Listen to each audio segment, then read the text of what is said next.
Well, you're right on time for breaking today. Good evening from where you're watching us from. My name is Joel Church and our sign language interpreter is Tracy Dorcas. On a day that Ethiopia has rejected a mediation offer from the African Union, even as hundreds of people are reported to have been killed in the Tigray conflict, while tens of thousands have fled the fighting, crossing to neighboring Sudan. We have a lot in line for you, but first, here are our top stories.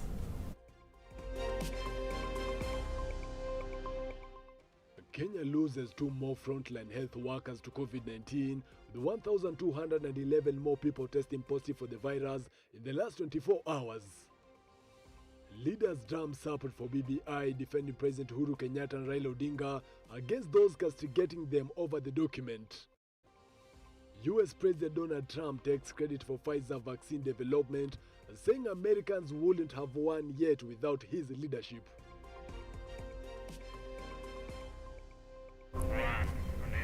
We begin on a sad note. 2 more health workers have succumbed to COVID-19 in the last 24 hours. Dr. Anthony Were and Dr. Nira Patel, according to the Kenya Medical Practitioners, Pharmacists and Dentists Union, are both succumbed today. Meanwhile, the country has today recorded 17 more COVID-19 deaths, raising the death toll to 1,366. The Ministry of Health also recorded 1,211 more positive cases from a sample size of 9,304 tested in the last 24 hours. Some good news a bit is that 368 patients recovered from the disease, raising the total to 51,352. Daniel Kariuki fired the report. The guard of the frontline defense soldiers against COVID-19 pandemic seems to continue weakening after Kenya today recorded the deaths of 2 health workers. Senior doctor at the Kenyatta National Hospital and nephrologist Dr. Anthony Were is said to have been in ICU for more than 2 weeks before succumbing to COVID-19. Kenya Medical Practitioners, Pharmacists and Dentists Union KMPDU Secretary General Dr. Chibanzi Machonda eulogized the deceased as a teacher, mentor and leader in nephrology, calling him a Nobel President of the African Association of Nephrology and Deputy Director of the East African Kidney Institute. In a tweet, KMPDU Secretary General Dr. Chibanzi Machonda continued to say, and I quote, "14 days ago, you asked us to pray for you as you got admitted to ICU due to COVID-19 complications. We wake up to this heartbreaking and devastating news of your demise. A teacher, mentor, and leader in nephrology, your ultimate reward lies with the Almighty." The Deputy President, William Ruto, in a tweet also mourned the celebrated specialist, saying, and I quote, "Dr. Anthony Were Omolo was a selfless, compassionate, and outstanding servant driven by his passion for his profession. He worked tirelessly to encourage and care for his patients, taking time to understand their problems." President of the Kenya Medical Association, Dr. Were Onyina, also mourned by saying, "It is with profound sadness that I have learned of the passing of Professor Anthony Were as a result of COVID-19 complications. We have lost a great leader, mentor, and friend who bravely fought till the end. I condole with the family and friends during this difficult time." Dr. Nira Patel, a dental surgeon specialized in orthodontics, has also succumbed due to COVID-19 complications. This comes after the death of 5 other senior medical specialists over the last 1 week. The total number of health workers having had to succumb to COVID-19 hits 33, with over 2,300 having tested positive. At a time when the situation for the frontline health workers seems to getting dire, this illustration speaks 1,000 words. Daniel Kariuki for Switch TV. Shifting gears now to matters BBI, President Uhuru Kenyatta and ODM leader Raila Odinga have been urged to ensure technocrats are given the mandate to educate Kenyans on the Building Bridges initiative. Number 1, His Excellency the President, that this document be brought to Mwananchi in good time, and that technical people help Mwananchi to understand what the document is about. It's important to have the political buy-in. We cannot also say politicians are not important. It's important to have the political buy-in. But it's more important for Mwananchi to understand what is in the document for their own good. So I want to ask for patience, number 1, from Mwananchi, because I know that there is a process currently going on.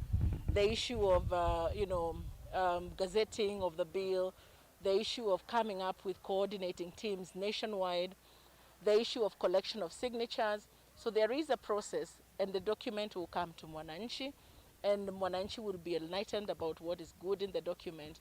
There's nothing constant. And something like a constitution is progressive. It keeps on finding the problems as we progress with the implementations, the phase of the report that is there.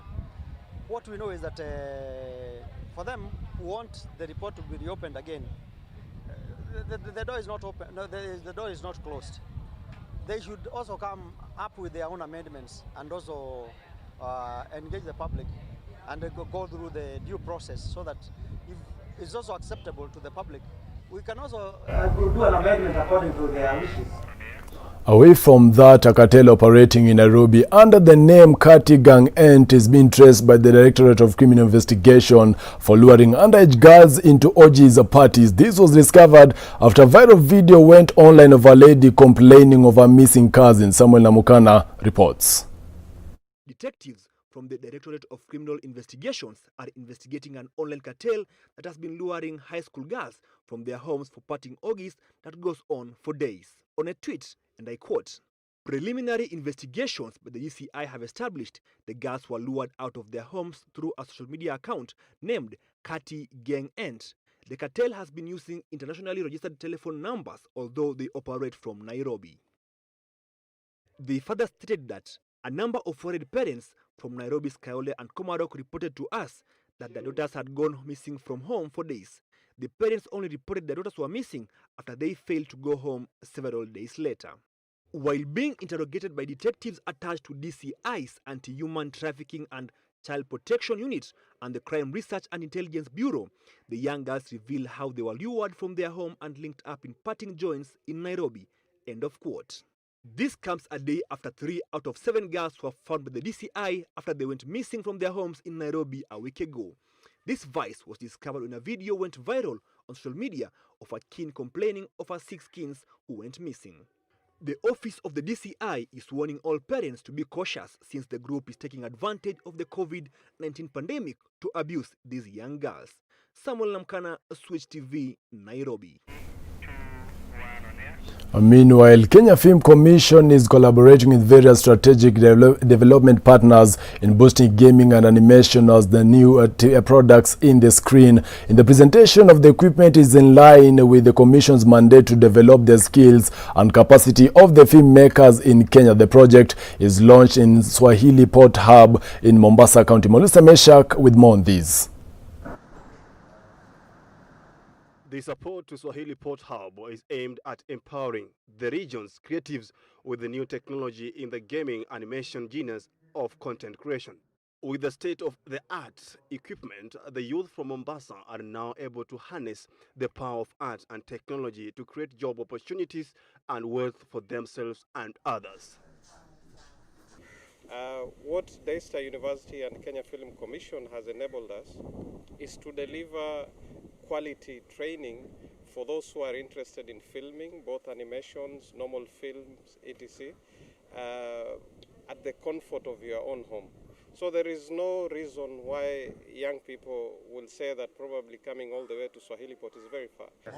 Cabinet Secretary for ICT, Innovation and Youth Affairs, Joy Mosheru, was represented virtually by Principal Secretary of Innovation, Jerome Ocheng, who says Innovation and Youth Affairs have intensified effort to identify all job categories. It's an effort that we are trying to put in place, and on behalf of the board members of the Kenya Film Commission, I wish to assure Swahili Port and the youth that do come to use this facility that we want to work together. Ludic Works, a video game publishing company that builds, invests in, and publishes globally benchmarked games from Africa, partnering with Kenya Film Commission to ensure smooth running of the innovation. Additionally, the team from Daystar University that has also partnered with KFC demonstrated a component of an online training platform that will offer an online self-learning modular to filmmakers. Melissa Meshak, Switch TV. As the COVID-19 pandemic continues to ravage the globe, creating economic crisis, macadamia market in Kenya for export in Europe has been badly affected by the COVID-19, with the prices falling from a high of 200 shillings per kg to 60 shillings per kilogram, affecting one of the most promising agribusiness venture that has been paying farmers handsomely in Kenya. However, THIKA MP Patrick Wanaina and one of the leading macadamia processor and exporter has been pleaded with farmers, or rather has pleaded with farmers to be patient before the market resumed to its normal status. This comes after a number of macadamia farmers resulted in storing the produce, looking forward to better prices in future. Very easy this year. The prices of macadamia have fallen from a high of 200 shillings in 2019 to about 60 shillings this year. And the issue is that the market has been very difficult during this time.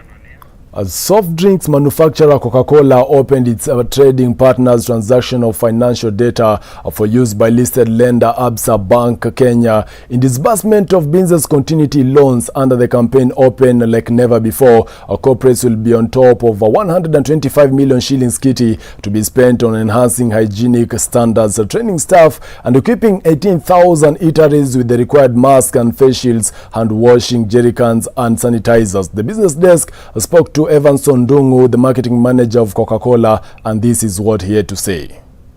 We have come together so that we can look at outlets and business spend in areas that we play. So our job is to advance. We're going to be advancing financing to these outlets, just to help them with working capital. We have already started to roll out hand washing jerry cans. This has been ongoing. We launched these projects about a month ago, and within that short duration, we already rolled out about 1,000, to be precise, about 860 hand washing jerry cans to all these outlets. We understand it's an expense, and we're also cognizant of the fact that they need to sustain COVID rules. Going forward, we are in the process of procuring, PPEs, that is face shields. We're also buying for them some stickers. You have walked into a restaurant or a bar and seen safe social distancing signage. That was what we're also going to be buying for them. We are rolling out, a few additional items just to make the outlets work better. Some visibility items, and we have also reached out to our distributors and are looking at how we can advance to them financing.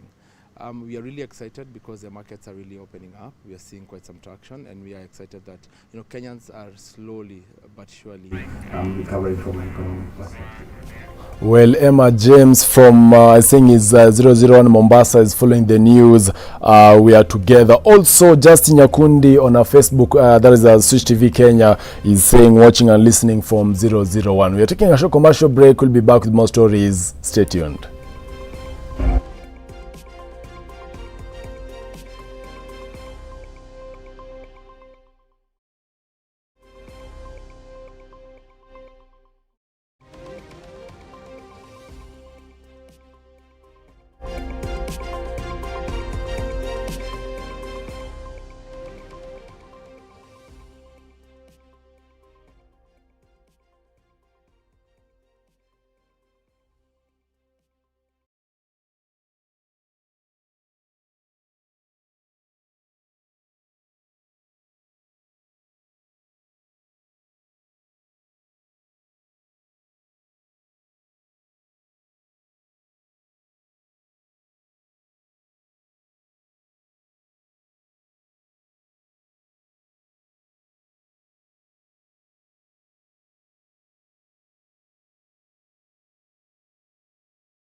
Welcome back to Breaking Today. My name is Joel Church and our sign language interpreter is Tracy Dorcas. Moving on, University of Nairobi students have taken up the national government initiative of planting trees to achieve the national government target of 10% forest cover. Samuel Namkana spent the better part of today with them and has filed the following report.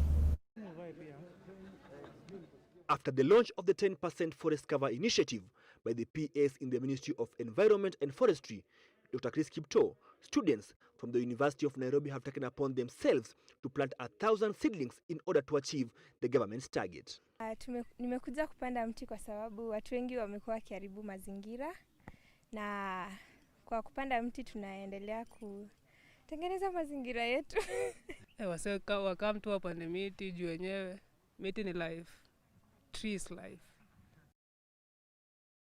Present at the event was the University of Nairobi Wangari Maathai Campus Director, Mr. David Mungai, who applauded the Environment Conservation Initiative. An initiative to have about 10% of university's land under tree cover.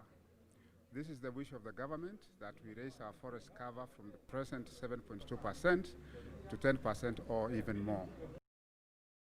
Several sponsors and partners came on board to assist the students through provision of the seedlings and funding to facilitate the event. Kwetu Residence CEO Peter Njenga and Dedan Kimathi's daughter, who is also the CEO, Dedan Kimathi Foundation, Evelyn Wanjugu, participated in the event. Started off by handing over trees to the institute. Kwetu donated 3,000 seedlings, and we've just gone through the first phase of planting at the headquarters of the institute, and now we are proceeding to the main planting area at Kanyarere University Farm. Initiative and workmate initiative. We are just here as partners. Today we have donated 600 seedlings, which we also donated the volunteers to come and plant. The government's plan is to have 10% tree cover by 2022, and here at the University of Nairobi, partners have come together to make sure this dream is achieved. Samuel Namkana, Switch TV, Nairobi. Crossing borders now, Ethiopia has rejected a mediation offer from the African Union. This comes as Amnesty International is calling for warring parties in the Tigray region to grant humanitarian access to civilians who are in need of aid during the ongoing conflict in Ethiopia. And the way conflict is conducted should also be according to the law, the international humanitarian laws. And that requires protection of civilians, including access to humanitarian services. And also, as much as possible, human rights organizations like Amnesty should be given access to monitor the human rights. U.S. President Donald Trump has claimed the U.S. will not have a coronavirus vaccine on the way had he not been in the White House to oversee its development. The president reasoned that the Food and Drug Administration would have never been able to do what he required them to do to speed up the process. You wouldn't have a vaccine if it weren't for me for another 4 years, because FDA would have never been able to do what they did, what I forced them to do. And Pfizer and others even decided to not assess the results of their vaccine. In other words, not come out with a vaccine until just after the election. That's because of what I did with favored nations and these other elements. Millions of dollars of negative advertisements against me during the campaign, which I won, by the way, but we'll find that out. Almost 74 million votes.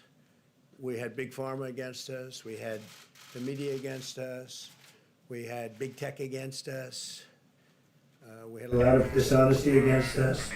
Meanwhile, around 150 London black cabs are being stored in a field outside the UK capital because of a lack of demand for fares in the latest COVID-19 lockdown. They belong to one business, GB Taxi Services, which rents them out to drivers. Other companies are also storing hundreds of vehicles. Co-owner Tony Georgia says his business is hanging on a thread.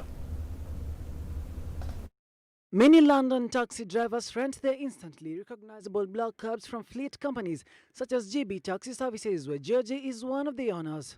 Well, what you can see here behind us is basically storage of you know, the majority of our fleet of taxis, unfortunately, are not being rented at the moment by licensed drivers because there is no work for them in London. So our fleet at the moment is just sitting here doing nothing, and drivers are sitting at home without any work because of the current pandemic. But with London streets emptied by the coronavirus lockdown, many drivers are unable to keep paying for their vehicles and are handing them back. Famed worldwide, the British capital's bus block cabs are originally designed to accommodate a passenger in a top hat. We've had to stop the insurance on them, we've had to stop the road tax on them, we've had to take out the taxi meters and return them to the meter companies because they're on rental, just to try and keep, you know, our costs down to a minimal. To earn a license, drivers have to pass a friendly, difficult exam called the Knowledge, which tests their recall of streets, routes and landmarks purely from memory. I think it's approximately 55 of the vehicles that are sitting here. The catalytic converters and the DPF filters have been stolen from underneath the vehicles, and I believe what they do with those is they, you know, because they contain precious metals, these thieves then take them down to recycling, these metal recycling centres, and cash in on them. But that's left us with an approximate damage cost to replace these units of around £120,000 at the moment. While some taxi drivers have claimed self-employment for low payments from the government, many have not qualified. Couldn't tell you if we're confident to get through this at the moment. It is a struggle, and it's day by day now, not knowing what's going to happen. It's taken a massive impact on the business, and yes, to be quite frank with you, you know, we are hanging on a thread, as many other businesses are, but also you have many other businesses who have had to totally fold, you know. According to official figures from Transport for London, TfL, the number of licensed block cabs has gone down from more than 19,000 on March 1st this year to just under 15,000 on November 8th. A TfL spokesman said it has advised drivers on how to stay safe and mentally healthy during the pandemic, and they have had grants to help them buy low-emission vehicles. Daniel Kariuki for Switch TV.